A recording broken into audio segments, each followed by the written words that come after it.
All right, thank you, Richard and Andrew. Hello, everyone. I'm Brian Webb. Good afternoon. I'm Jackie Zabelski. So our breaking news coverage continues now with the latest on those possible explosive devices, one sent to the home of former President Bill and Hillary Clinton's home in Chappaqua.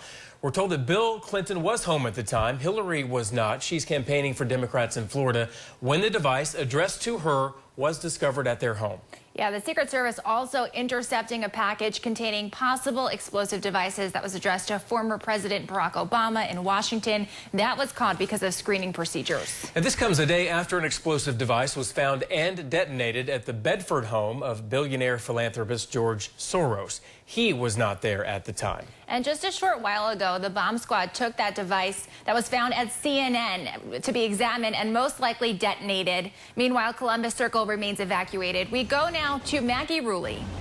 And there is still a lot of confusion right now outside of CNN headquarters. Many people I spoke to said they never even heard an alarm. They only knew to evacuate once people started yelling at them to get out. Now, right now, this building remains under evacuation orders as authorities try to find out just how widespread the danger may be.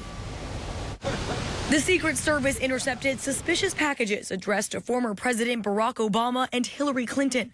The package addressed to Clinton was sent to her home in Westchester County, New York, and discovered late Tuesday night.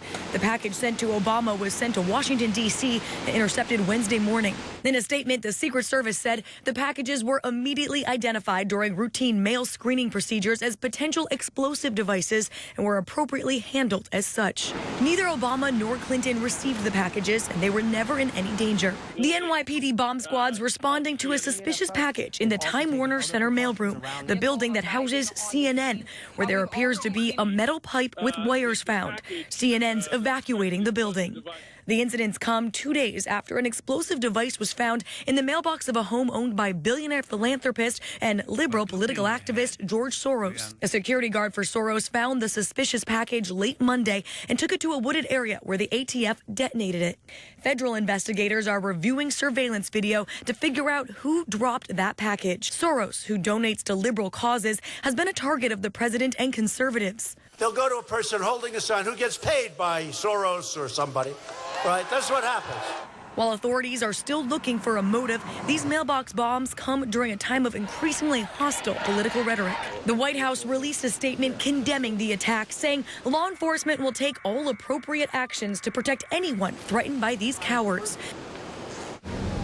The head of CNN told employees that this building was evacuated out of an abundance of caution, but right now there's still a heavy police presence here outside of CNN headquarters. The subway in the area has been shut down, and the NYPD is inside this building right now investigating. In New York City, Maggie Rulli, ABC News. Back to you. And as Maggie said, the White House and Vice President Mike Pence condemning those bombing attempts. FiOS 1's team coverage continues now with Jonathan Gordon. He's live outside the Clintons' home with the latest on the investigation there. Jonathan. Well, it's been a few hours that we've been on the scene here outside of the Clintons' Chappaqua home, where officials say an explosive device, a suspected explosive device, and a suspicious package was sent to the area. Now, it was intercepted before it even got here. We are also told that Hillary was not home at the time. She is down campaigning in Florida. Bill, though, was home at the time when the package was intercepted. Now, around 1 o'clock this morning, the Secret Service notified the local police that they had a suspicious package. The feds got involved and they were able to take care of it. As we continue with the latest details, at the moment, what we're seeing is just a couple of local police officers are still outside of this home here on Old House Lane.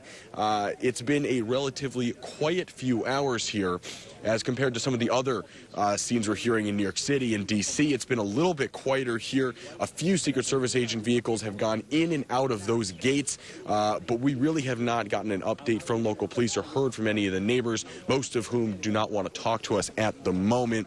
And you know, police are right now trying to find this potential connection to what we saw here and possibly what took place yesterday at George Soros's home in Bedford. And we're starting to now piece together a series now of potentially politically motivated potential attacks. Don't forget, a few weeks ago, a Tapan man was arrested for building a 500-pound bomb in his home, which he planned to detonate in D.C. on Election Day for his political belief of sortition, that radical belief of randomly selecting political officials. So FBI is currently trying to piece together all of these potential attacks, whether it's here in Chappaqua, whether it was in Tapan. Again, what we're seeing. We will stay here on the scene with the latest details, but for now, reporting live in Chappaqua, Jonathan Gordon, FiOS 1 News. Thank you, Jonathan. Our team coverage continues now with Allie Rosen. She's also in Chappaqua getting a reaction from other people who live there. Allie, what are they saying about this situation now? Yes, right now we've been outside the Starbucks this morning here in downtown Chappaqua. Just up the road is the Clinton residence. It is very quiet down here. You wouldn't really know what's going on up the road, but people I've spoken with are very distraught about what's happening across the country right now within the last few hours. While they're not comfortable with the concept, they're necessarily not very concerned about their own safety or their mail. However, several parents have mentioned they're concerned about their kids in school right now. As it is the middle of the school day, many are on standby, ready to pull their kids out if the threats continue. Most people believe these threats are not coincidental. One says he thinks the motive is to dissuade people from voting in the upcoming election. Others are saying it's horrible. We live in a world where people are sending bomb threats to former presidents, or threats in general to former presidents and media companies.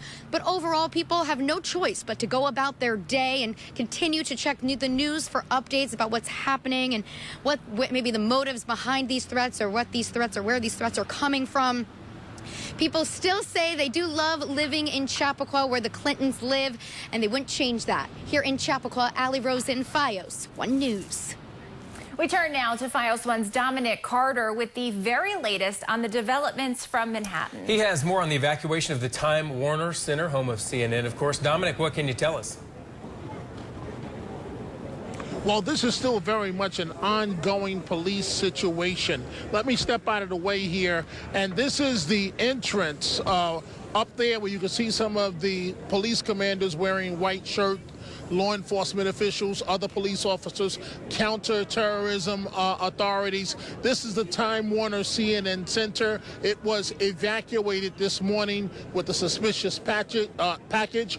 Police are permitting some of the residents that live on this side of the street, they are escorting them one by one back to their premises, back to their residences, back to where they work.